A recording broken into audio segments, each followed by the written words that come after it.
bonnes nouvelles nous viennent aussi des États-Unis aujourd'hui. Enfin, les bonnes nouvelles. Ce qui participe en tout cas à détendre le marché obligataire. Grégory Volokin nous accompagne depuis New York. Bonjour Grégory. On est ravis de vous retrouver. On a eu aujourd'hui un Empire Manufacturing. C'est l'Empire State, la composante industrielle, l'Empire Manufacturing, donc qui était attendu en repli. Mais là, le repli est plus important que ce qu'anticipaient les analystes. On voit donc le 10 ans américain se détendre sous les 4%. Absolument. Là, c'est la relative mauvaise nouvelle qui est une bonne nouvelle pour le marché. Il faut dire que c'est une enquête d'opinion. Au-dessus de 0, ça veut dire que le chef d'entreprise interrogé est positif sur différents sujets. En dessous de 0, il est négatif. Là, on arrive à moins 9%, donc il y a une certaine négativité. Mais le détail est intéressant parce que qu'est-ce qu'ils disent? Ils disent qu'en fait, les nouveaux ordres sont stables, ils ne changent pas vraiment. Ils disent que par contre, les envois, les shipments, comme on dit en anglais, sont en nette baisse.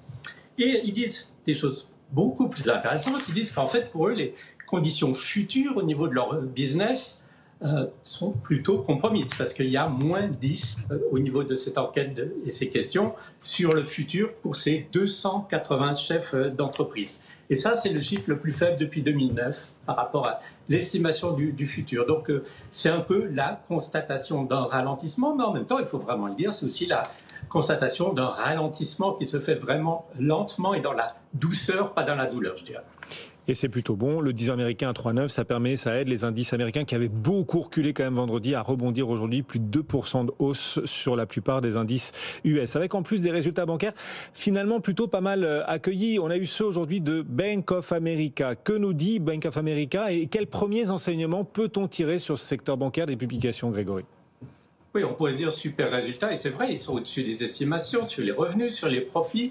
Ce qui s'en détache, d'abord, c'est la phrase importante du CEO Moynihan. Qu'est-ce qu'il dit? Il dit, en fait, le consommateur américain, il se tient très bien. Ça ralentit un peu, mais la consommation tient très bien. Tout ça, ça donne pour la banque des revenus en hausse de 8%, mais surtout, ils ont excellé, Bank of America, dans ce qu'on appelle le Net Interest Income, c'est-à-dire les prêts à la consommation. Là, c'est une hausse de 10%. Pourquoi ils excellent là-dedans? C'est parce qu'ils l'ont dit eux-mêmes. Ils ont énormément de clients qui ont du cash dans leur banque et qui n'investissent même pas ce cash dans des produits d'épargne, dans des money markets. Ça veut dire que l'argent est gratuit pour Bank of America et ils le prêtent évidemment maintenant à des taux élevés.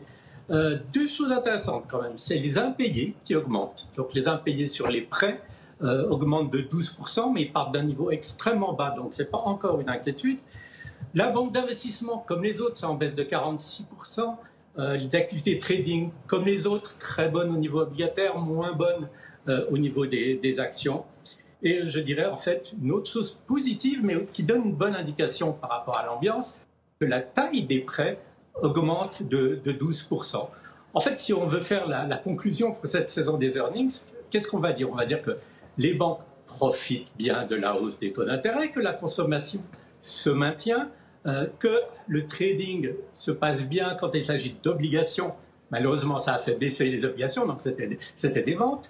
Que les activités de la banque d'investissement se sont écroulées partout, entre 30 et 50% de baisse, mais qu'en fait, ça n'affecte pas tellement les résultats. Et je dirais, donc, c'est pour ça que cette banque, par exemple, aujourd'hui, est en hausse de plus de 4%, et que les résultats dans leur ensemble des banques ont été bien accueillis. En effet, on a encore des hausses. Alors, vous parliez à l'instant de Bank of America, mais on a JP Morgan qui progresse encore très nettement aujourd'hui, de plus de 3%, Wells Fargo de plus de 2,8%, et Goldman Sachs aussi, qui se réorganise. Goldman Sachs gagne quasiment 3% aujourd'hui. Pourquoi Goldman Sachs annonce-t-il cette réorganisation?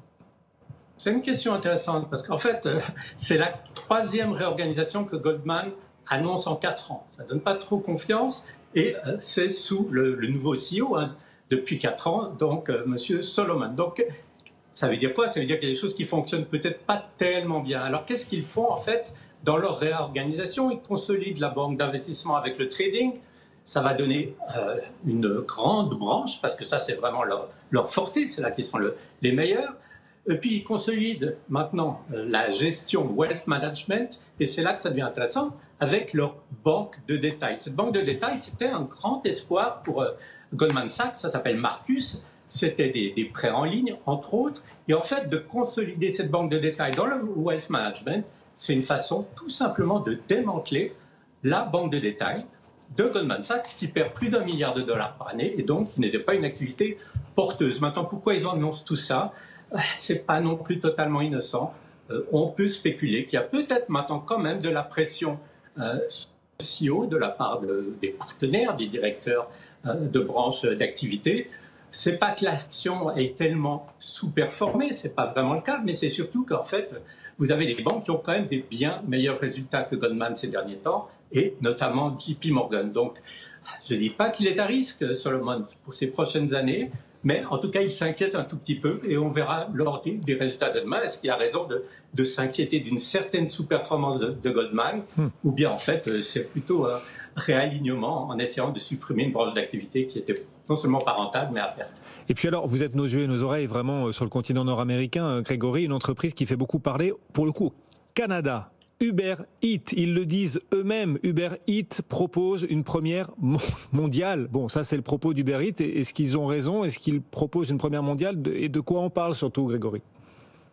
Ils ont raison que c'est une première mondiale, parce que ça s'est encore jamais fait. Alors qu'est-ce qu'ils font Uber Eats au Canada? Tout simplement, à Toronto, vous pouvez commander de la marijuana sur Uber Eats, qui va être livrée par le chauffeur Uber Eats. Il faut que vous ayez 19 ans. Il faut savoir que la marijuana est autorisée au Canada. Il faut que ça provienne de planteurs ou de cultivateurs qui sont agréés par l'État.